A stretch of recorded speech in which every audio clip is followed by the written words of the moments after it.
This is Maple Blues.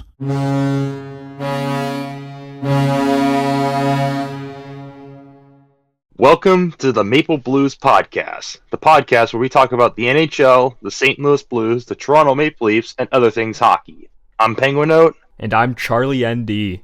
We're excited to begin this. This was an idea that I've had for about a while, and I talked to Charlie about it only a few days ago, and he liked the idea, and we just ran with it. So, yeah, this is our podcast. Yeah, it's very crazy just how fast all of this came to fruition.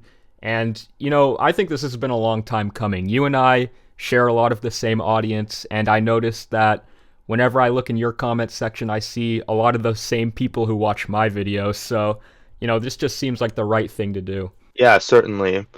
I definitely remember the first time we collaborated, it was my video where I had things that were thrown onto the ice at hockey games, because I asked you if you wanted to do the Maple Leaf section about the guy who threw waffles that one time. Actually, I think the first time I appeared on your channel was when you did the video about how each NHL team got their names. Oh yeah, you're right, it was. It was the name reveal for the Maple Leafs. And you also appeared in that segment on Littering on Ice. But yeah, you have made a few appearances on the Penguin Note channel. Yeah, it's always a pleasure to collaborate with other creators. And you had a topic in mind for today's episode, so why don't you begin? Well, since we're pretty new to the whole hockey podcast scene, we want to throw our hat in the ring. I think the most appropriate thing to do for our first episode is sort of get the audience familiar with who we are, where we're from, our relationship with the game, all that, And, if you want to go first, you want to tell the audience a bit about yourself, maybe some personal details that people don't know yet? Certainly. So, I'm Penguin Note. My real name is Aidan, but I'm Penguin Note. I run a YouTube channel called Penguin Note where I talk about sports. I've been doing YouTube since late June of 2023, and it's been kind of short, but really eventful. It's kind of the career I want to go into. I am a high schooler. I'm a senior in high school, and I'll be graduating in May of this year and going to college to study video and film. I mainly want to be a content creator, but in terms of hockey, I've been a hockey fan my entire life, a diehard Blues fan, and I still remember the exact day I became a Blues fan. It was December 9th of 2013. I was in first grade. I think it was my uncle that told me the Blues had a game. They were playing the Blue Jackets. I remember they fell down 3-1 in the first period, but they rallied to tie the game, and they won in overtime. And I don't know if, guys have that moment where something happens and one thing becomes their personality for the rest of their life. Well, that's been me with sports, and mainly the St. Louis Blues. And ever since then, I've been a diehard Blues fan. It's like I've changed since that one night, and I can't believe what I would be if that night never happened, or if I never watched the game. How different I would be. So that's mainly how I got introduced to hockey. I like other sports as well, but hockey is my game. I've always been a fan of the St. Louis Blues. All right, I guess it's my turn then. For those of you who don't know me, my name is Charlie ND. I was born in Toronto, Ontario on March 22nd, 2003, making me almost 22 years old, so I'm basically grandpa status. When I was very little, my family and I moved to Vancouver Island in British Columbia, where I've lived ever since. And living in Canada, hockey is something you're bound to be exposed to. There's really no avoiding it. Everyone here is either a diehard hockey fan or has someone in their family who's a diehard hockey fan. And I got into the Toronto Maple Leafs when I was about 10 years old because I'm from the city and my dad cheers for the team, so he got me into it. My earliest memory as a hockey fan was that infamous series against the Boston Bruins in 2013. Now, to put things into perspective, the Leafs had not made the playoffs since 2004, so it had been 9 years. So this had been my first time watching the Leafs in the playoffs, and everyone thought they were going to lose, and they were down 3-1 in the series. Everyone thought, it was over, and next thing you know, they won Game 5 to force a Game 6 in Toronto. They won Game 6, and suddenly there was hope again. Maybe they could slay this beast. And then we all know what happened in Game 7. They went up 4-1. The Bruins scored with 10 minutes left. And with less than a minute and a half to go in the third period, the Bruins scored 2 goals to send it to overtime and win Game 7. So, yeah, people were right. The Leafs didn't win that series. And it was still painful, though, because they came so close. And for the next 3 years after that, it was a lot of mediocrity until they drafted Austin Matthews. And then they became a good regular season team, but they just seemed to always fold in the playoffs. And, yeah, that's basically all there is to know about me and my relationship with the sport. As for YouTube, I basically started out doing, like, aviation-related videos, since planes and aviation are a passion of mine, but over time, I guess I just sort of built a knack for this whole sports commentary thing, and I'm grateful I have, because it's allowed me to build an audience, and I've met great people in the community, such as Aidan. And that's pretty much all there is to know about me. I mean, at least good for Toronto and the rest of Canada that, well, Canada won last night in the Four Nations face-off. To be fair, I was rooting for Canada, but mainly because I wanted Bennington and Parayko to win. I mainly wanted the Bennington haters to shut up, so I'm glad about that. I'm glad for Bennington and Parayko, and good for Canada at least, so it makes them a bit better if another American team wins the Stanley Cup this year. Oh yeah, for sure. And if you want, by the end of this episode, we could actually go into detail about the Four Nations and what we thought about that if you want. Certainly, we can talk about that too as well. Mainly with me, since you talked about early hockey memories, I guess for me, I do have a really sharp memory. That's another thing I should mention. And I'm also from St. Louis. I've lived in St. Louis my entire life. But yeah, I'm about as St. Louis as it gets. I was born in St. Louis. I went to currently go to high school in St. Louis. I go to college in St. Louis. I want to live in St. Louis, but I'm basically as St. Louis as it gets. But in terms of early hockey memories, the very first hockey memory I have is me going to a game one time. I think it was in March of 2013. I think the Blues were playing the Oilers. I want to say young me was in a party room or some very fancy seat. All I can remember, I don't remember much about the game, but my eyes, the only thing I remember was the scoreboard at the old Scott Trade Center. I remember the Oilers went up 2-0, but the Blues scored 4 straight and won the game. That's my very first hockey memory. But yeah, hockey has always been a popular game, and my favorite for me. And yeah, that's what makes hockey very special. Now, we've talked a bit about our favorite teams, which I guess is pretty obvious, but I wanna hear about who your least favorite team or teams are. Oh, certainly teams. Definitely the Blackhawks, because I'm a Blues fan. The Avalanche have been pissing me off ever since, I guess, 2020. The Golden Knights, I've hated them as well. The Bruins, because of course, basically any team in the Central Division except maybe Utah. Utah hasn't really done anything to make me mad yet. But yeah, I'd say Detroit. I mean, although I was really young and not as interested in hockey when the Blues were in a division with the Red Wings, so I was never really, I wouldn't say around, but I guess I never really noticed the Blues-Red Wings rivalry. I'd say, who else? Well, yeah, I guess I'd say in terms of most hated teams, basically everyone in the Central, the Golden Knights, the Bruins. Yeah, that's for me in terms of most hated teams. Alright, that's pretty understandable. Like, the Blackhawks, we all knew it was going to be the Blackhawks. I've never met a Blues fan who doesn't hate them. For me, some pretty obvious ones would be the Ottawa Senators and the Montreal Canadiens, because there is a huge, historic, century-long rivalry between those two teams. However, my absolute least favorite team in the entire NHL is the Vancouver Canucks. And that's for 2 reasons. One is because I've grown up around Canucks fans my entire life, so I've just grown to resent the team. And 2 is because they just hate us for like no reason. If it wasn't for the fact that they constantly bring us up and talk about us, even though there's no real reason those two teams should be rivals, I wouldn't mind them or I wouldn't hate them as much as I do, but they just, for some reason, really hate us, so I just decided to return the favor there. Some other teams I'm not too fond of. The Tampa Bay Lightning, I can't say I really am particularly fond of them. The Islanders I also hate. The Sabres and the Bruins.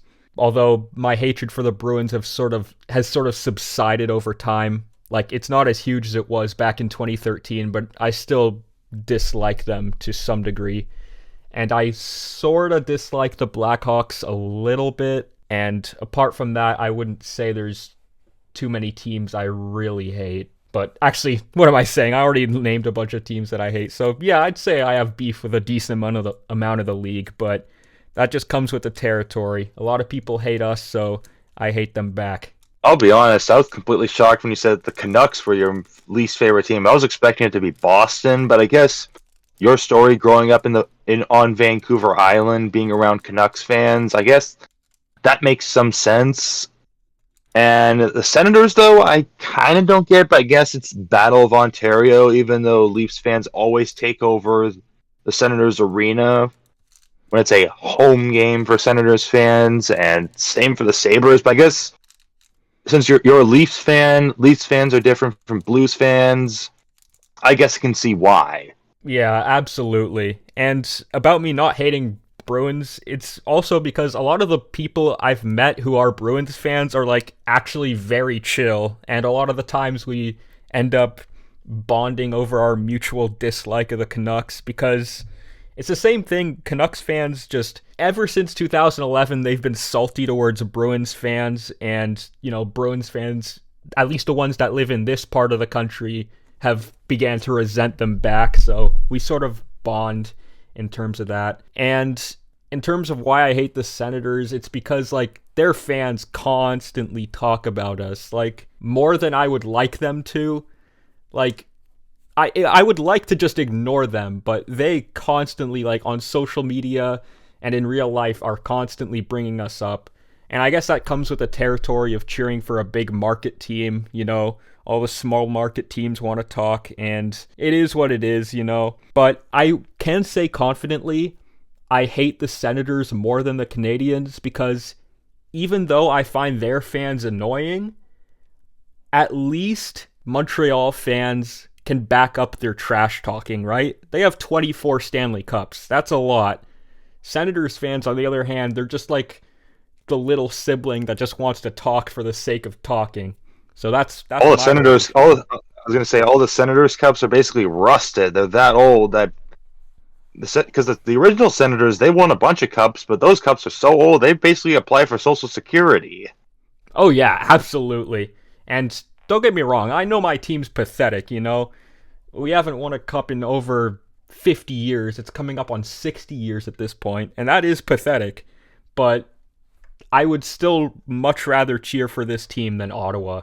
I mean, because with Ottawa also, they did have a Eugene Melnyk, which I guess is Ottawa's answer to Harold Ballard. So if Senators fans were to try to make the excuse to say, "Oh, but Melnyk and this that," but I guess that makes some sense. I mean, Ottawa also has only been to the Stanley Cup final once in their existence, and they got curb stomped by the Ducks of all teams. So yeah, Ottawa's been kind of forgettable since they came back to existence. Yeah, absolutely. But you did mention Eugene Melnyk.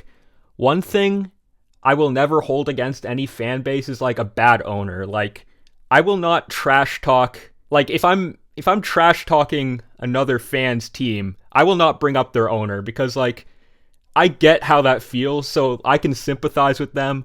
I don't think anyone deserves to cheer for a team with a terrible owner, because terrible owners just lead to stuff like broadcasting restrictions, and in extreme cases, relocations. And I don't wish that on any fan, At the end of the day, we're all just trying to enjoy the same sport, so I will never hold a bad owner against a fan base. Certainly as well, because I did publish a video about terrible owners in the league, and I'm jumping a bit to baseball because I'm also a St. Louis Cardinals fan. We as Cardinals fans are getting really mad at their owners, the DeWitts, for being cheap, but I feel kind of, I guess, I may be entitled because we aren't the Pittsburgh Pirates who have an even cheaper owner, but that's just the St. Louis fan of me. But yeah, I certainly agree with you not holding a bad owner onto certain teams, because if you look at like Buffalo, who have the Pagulas always meddling the whole time, or who else is really a bad owner in the NHL now besides the Pagulas and maybe Francesco Aquilini? And maybe James Dolan, although he doesn't really care about the Rangers as much. I can't think of any off the top of my head that are downright atrocious. Like, actually, I would say right now, NHL teams like across the league are in a pretty good state. And I'm going a bit on a tangent here, but I wouldn't say there's any teams that have a downright atrocious owner, and I also wouldn't say that for the first time in decades, there are 0 teams in the NHL that are actually at risk of relocating. Yeah, certainly, because I guess Maruello was certainly a bad owner. I guess if we had this last year, we would be definitely naming off Maruello because of what's been going on. But I still remember looking at old hockey from back in the day, of the days of Harold Ballard, Bill Wirtz, those kinds of owners, or bad teams like the California Seals, the Kansas City Scouts. They had pretty bad and underfunded owners, and those teams were going broke. Those teams could have basically contracted. But yeah, you're definitely right of how we're in a more stable age of the NHL, and it's definitely shown with the revenue growth and the potential that there may or may not be expansion, but expansion's a future episode. But yeah, you're right. The NHL is at a stable position. It just came off the Four Nations face-off, which was probably the best idea they've ever had since, I guess, in a while. Oh yeah, absolutely. And I think that's a good segue towards talking about the Four Nations. I gotta air out everything I'm feeling about this tournament real quick. I gotta say, this has been the best idea the NHL has had since maybe those NHL outdoor games during the pandemic. And a lot of people were skeptical going into this tournament, saying, oh, it's going to be not that important, or the players aren't going to try that hard. But all the people who said that got proven wrong. And this tournament was just a testament to how much the fans and the players were just itching for best on best international hockey. And they put it all out on the ice. The guys were playing for every other guy on the team. We had great atmospheres. We had absolutely phenomenal jerseys. And of course, there were also the political overtones that were there. And whether you like that or not, you cannot deny that was a huge part of this tournament. And a lot of people going into this were saying, well, realistically, it's only the 2 nations face off. And yeah, we did end up getting a Canada versus USA final, but Finland and Sweden, they did put up one hell of a fight, and we absolutely cannot overlook them at all. And I think this was a job well done by the NHL, and it just goes to show how much people genuinely care about international hockey. And even people I know who aren't really that big of hockey fans were following this tournament, which is crazy. So it's great that we saw this, and it's even better that we're seeing NHL players returning to the Olympics in 2026. I certainly agree, because speaking of the Olympics, it's been, I want to say 2014 was the last time NHL players were in the Olympics, because that was the 13-14 season. That same year, I really got into hockey. I still remember the 2014 Olympics in Sochi. That was the TJ Oshie shootout goal. I remember being in school one time, we got to see the end of the U.S. versus Canada, and I think Canada shut out the U.S. 1-0 that game. But yeah, certainly I'd say the lack, or maybe not lack, but the long amount of time between best on best international hockey, that hunger and that desire was finally fulfilled with the Four Nations face-off. I definitely, because the last real time we had best on best international hockey was the World Cup of Hockey in 2016, which feels like a while ago, yet it wasn't. But yeah, I am excited for the Olympics as well, and it definitely the Four Nations face-off definitely lit a fuse, and yeah, I'm excited for it. I'm also curious what the impact of the Four Nations face-off is going to have with the rest of the season. With you saw Bennington had that amazing save. Could that potentially, and this is just me being the optimistic Blues fan, but could that momentum carry on to the Blues this season? I'm hoping. But yeah, the Four Nations face-off was really successful. The fans were involved. It was a complete success. And of course, the World Cup of Hockey is returning in, I believe, 2028. So I guess that is a good mix around. I guess rotate between the All-Star game and the Four Nations face-off. So yeah, the NHL did something great with the Four Nations face-off. Absolutely. And I just have to say, I owe Jordan Binnington a huge apology because going into the final, I was not confident. I was seeing that Binnington was rocking a sub 900 save percentage, and I was like, oh great, we're screwed. But Binnington, oh my, he had a phenomenal game. He stood on his head. He kept Canada in that game. And even though the US was outplaying Canada for large chunks of that game, Binnington kept us in it. He helped get us to win that game. And that is a memory I'm going to remember, and many other Canadians are going to remember for a very long time. And, 9 years without international hockey, we needed that. Yeah, certainly, because funny you mentioned Canada. I remember at school today, one of my friends, who was probably watching this, he's our quarterback, he was getting mad at me because I was rooting for Canada, and he called me a traitor, and it was treason and all that. He was saying, but Canada went 1-1 against the U.S. They're not so tough after all, which, whatever. But, yeah, it was good for Canada that they did win, and, forgot what I was going to say, but, yeah, great for Canada that they won.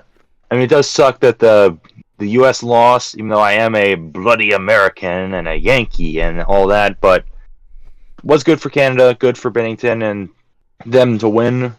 But yeah. One last thing I want to add about this.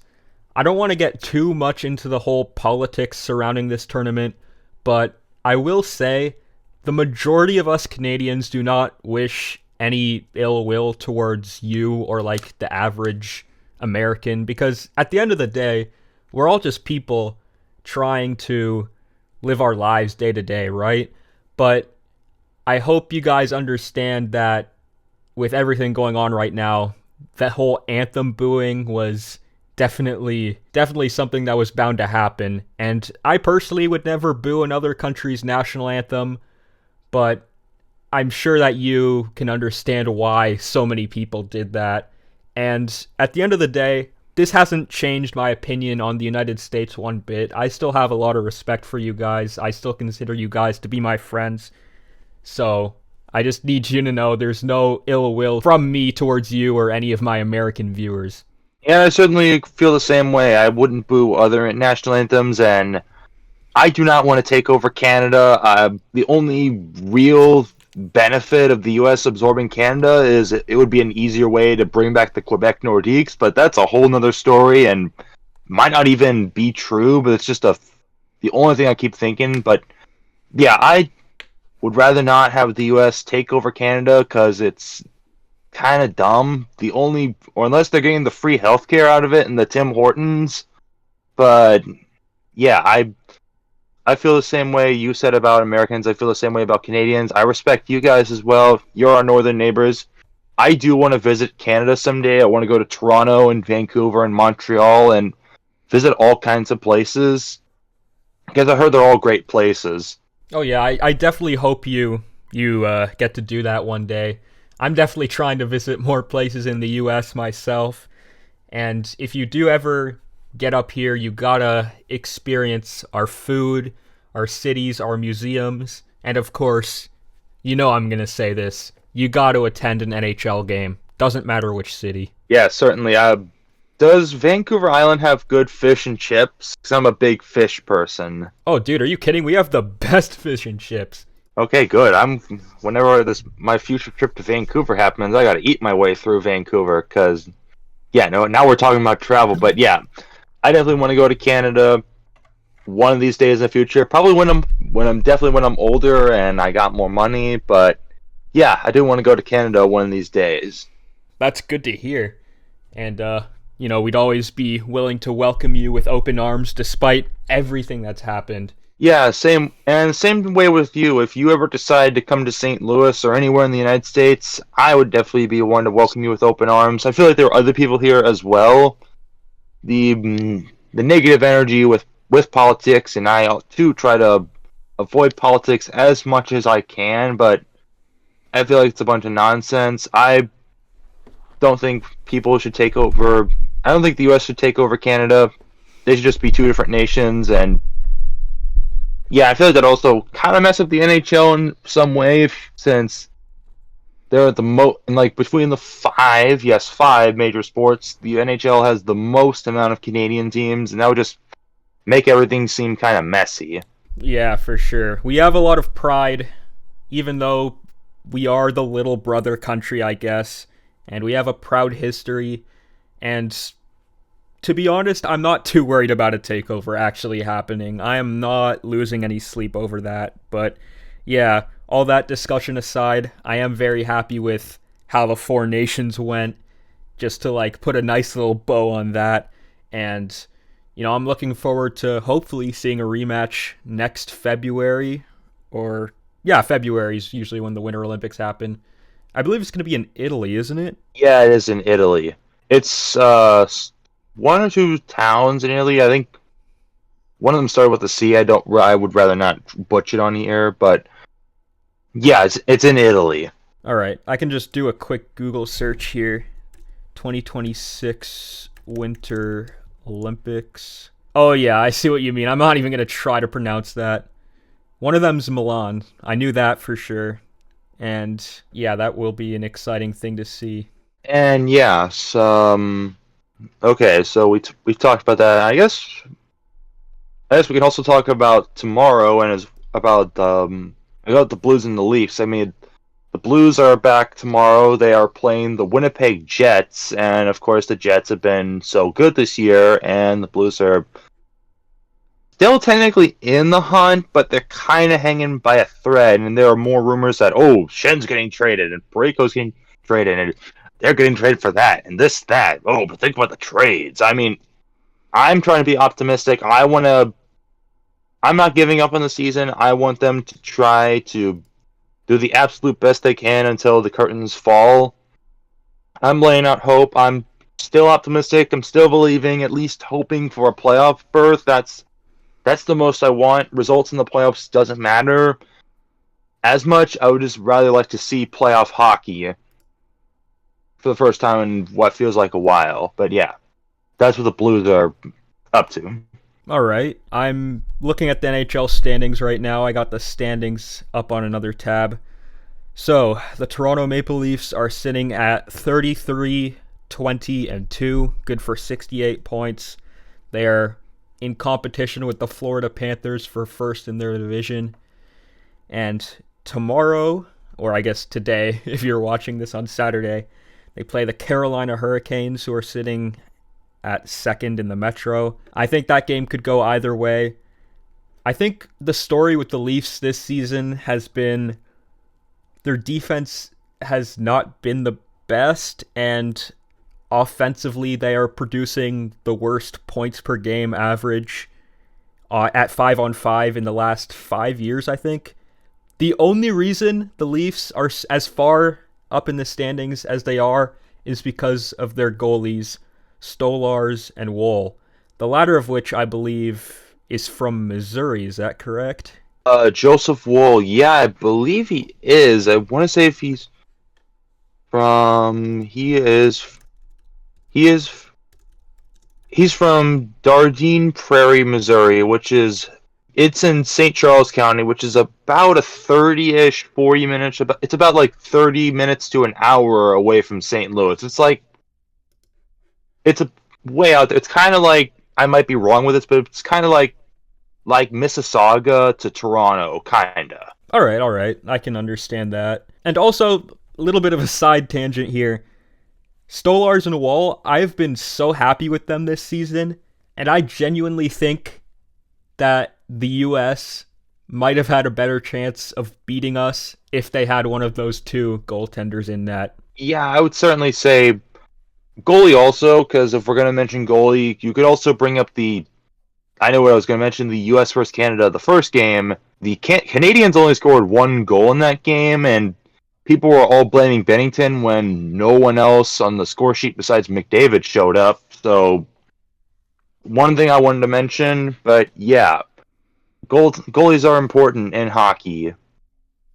Now, in terms of the Blues this year, they are inconsistent. That's one way to put it. One game they'll look good, the next they're giving up a goalie goal in their home opener. The next they win a game they should have lost. The next they're losing 8-1 for some reason. They like to do that this season. I don't know why. The Blues are inconsistent. They're still in the hunt, but they kind of need a lot to happen in their favor. They need to win consistent. They need to win 3 games, which is somehow hard for them to do this year. They need to win 3 games in a row and win more than that. And they need basically the Canucks, the Flames, Utah, and maybe even Colorado to basically implode and open up a wild card spot. So kind of impossible. Well, maybe not entirely impossible, but not the safest bet. Yeah, I'm looking at the standings right now. Blues are sitting at 25, 26, and 5. The Anaheim Ducks are breathing down their neck, and they definitely have a mountain to climb to get back into the playoffs race. And, I wouldn't entirely mind seeing the Blues in the playoffs. They have given us some very memorable moments in the playoffs in years past. And they've even had some clashes with my team, although that's way before either of us were born. But yeah, they definitely have a ways to go here. And you're right, I've watched a few of their games, and it has definitely been the story of inconsistency.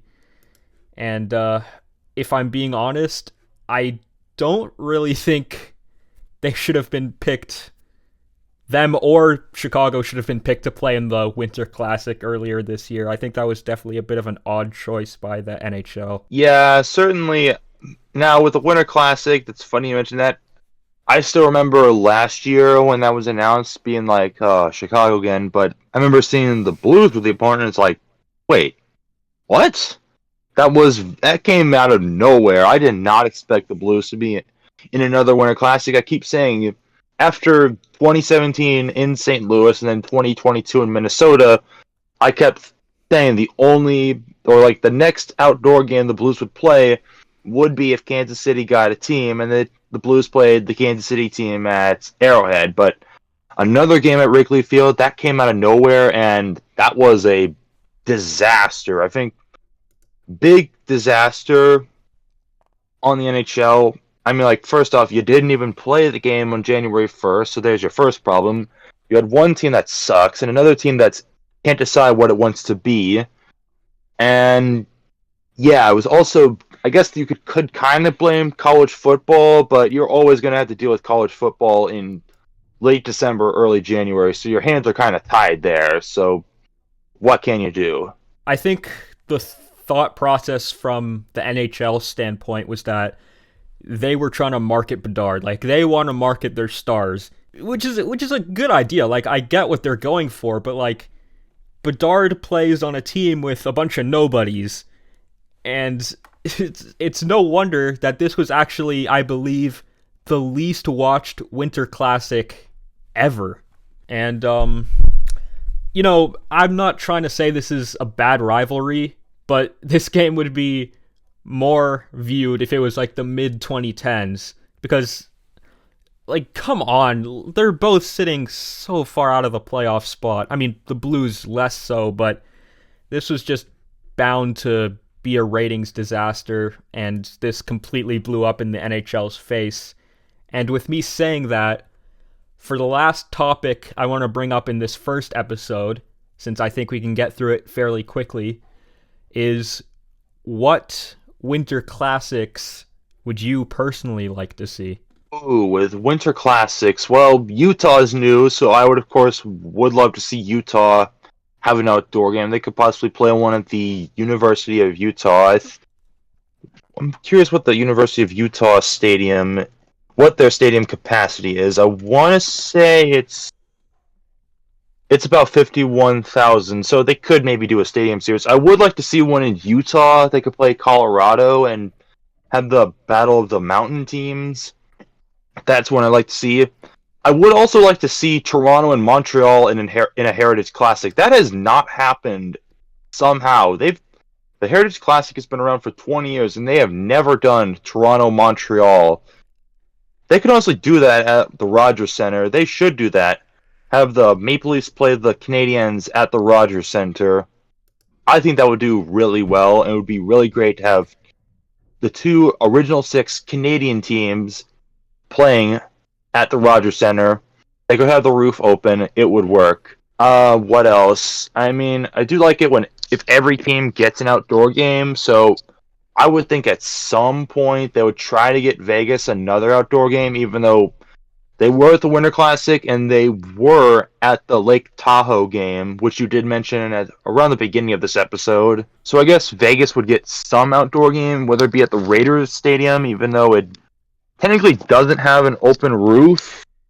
But I've also wanted to see another outdoor game in California, but there's many options for outdoor games, so the opportunities are there. It's just up to the NHL to make that decision.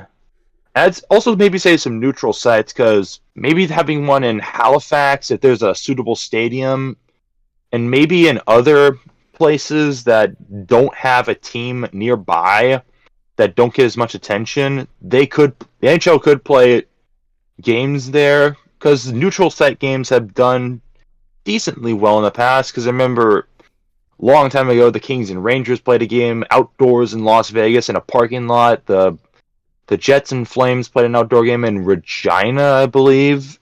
And technically the NHL played at Notre Dame for a Winter Classic in 2018 or 2019 it was. Yeah, that's my thoughts on outdoor games. I totally agree with what you said. Like, if I'm talking strictly Winter Classic, I would say Colorado at Utah would be like so amazing. Like, the setting would be great. And another dark horse pick, well, actually not dark horse, I think a lot of people would agree with this, Vancouver at Seattle.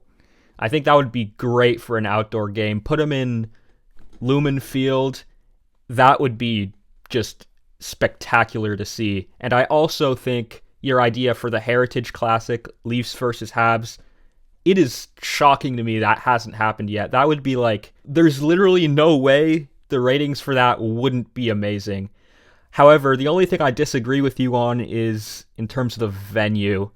I think BMO Field would work better or be better suited for outdoor hockey for 2 reasons.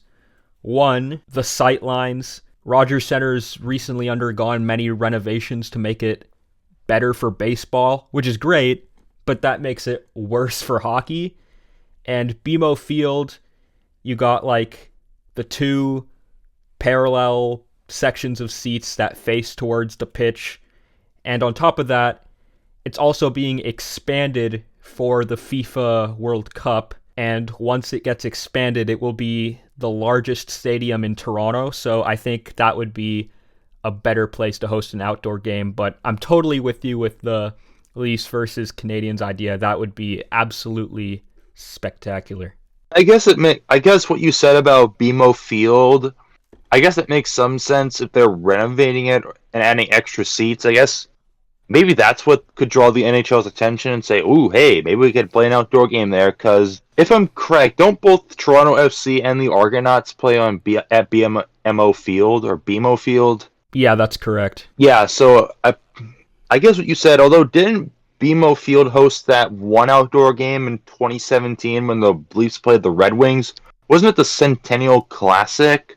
Yeah, that's right. It was the Centennial Classic, and I think that was, in my opinion, that was better than if it would have been at Rogers Center, just for the sightlines alone. The only problem with BMO Field is that since it's close to the lake, you have like a bunch of wind that blows in like from the direction of the lake, and that can be really uncomfortable from a spectator standpoint, but like if it's the dead of winter, everyone's going to be bundled up anyway, so I'm sure us Canadians can tough that out for a couple hours. I mean, funny you mentioned lake and water, because another idea that popped in my head when I mentioned California, I guess the Los Angeles Coliseum, that have the Kings and the Ducks, or the Kings and the Sharks, or have all the California teams play separate games at the Los Angeles Memorial Coliseum, or even the Rose Bowl, or maybe even the Giants Stadium in San Francisco.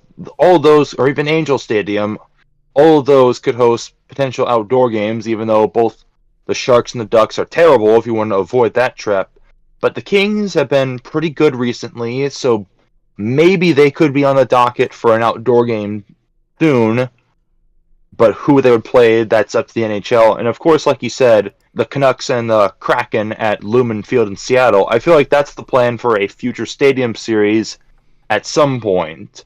Yeah, I totally agree with what you said about the California teams. Like, I think everyone is waiting for that rivalry to become what it was in the 2010s again.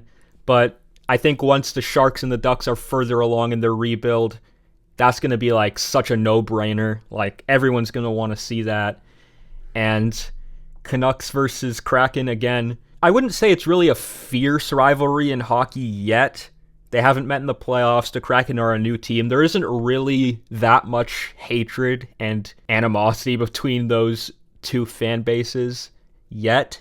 But once that, in the future years, once that really gets going, that is going to be so great to see. And again, the backdrop with like such a gorgeous city that Seattle is, with Mount Rainier in the background, that's just going to be like peak hockey right there. And I guess also, if we want to talk about, I guess was also with Seattle and Vancouver, I guess Seattle is technically still kind of new-ish, even though if you count Utah as a new team this year with completely new history, Seattle is the second newest team, but Seattle is still technically relatively young, and I guess, yeah, you're right, the Canucks-Kraken rivalry hasn't had that big of moments, and they haven't met in the playoffs. If we also talk about Utah, Colorado, I feel like it's a great idea, but it might be off the board for a few years only because Utah still does not have an official name. I feel like they want to get a real name first and have that brand kind of settle and then give them an outdoor game. Maybe year 4 or 5, maybe 3 at the earliest. But yeah. Yeah, absolutely. So with all that being said, we are nearing about an hour here. I do have to say we gotta wrap it up. I gotta eat. I haven't eaten yet. So I think for those of you who are watching at home, thank you very much for tuning in. Aidan, if there's anything you want to say before I end the recording here. I'd like to thank everyone who has tuned in, and I'm excited to do this with Charlie. I don't know if we have a real schedule in line because, once again, I am a high schooler, and in my senior year, it's getting even more crazier. I've got scholarships. I've got all kinds of other senior stuff. I'll be in college next year, so, yeah, I'll be pretty busy, but I'm going to try to find time to do this and also do the channel and still balance a school life and also a job, but I'm excited to start this. I'm excited for what the podcast has, and to everyone watching this, thank you. We will see you in the next episode. Thank you all very much for watching. Link to my Discord server will be in the description. Link to our Instagram accounts will be in the description. Thank you all very much for being part of this new chapter of hockey commentary. Thank you for listening to our ramblings. We will see you later.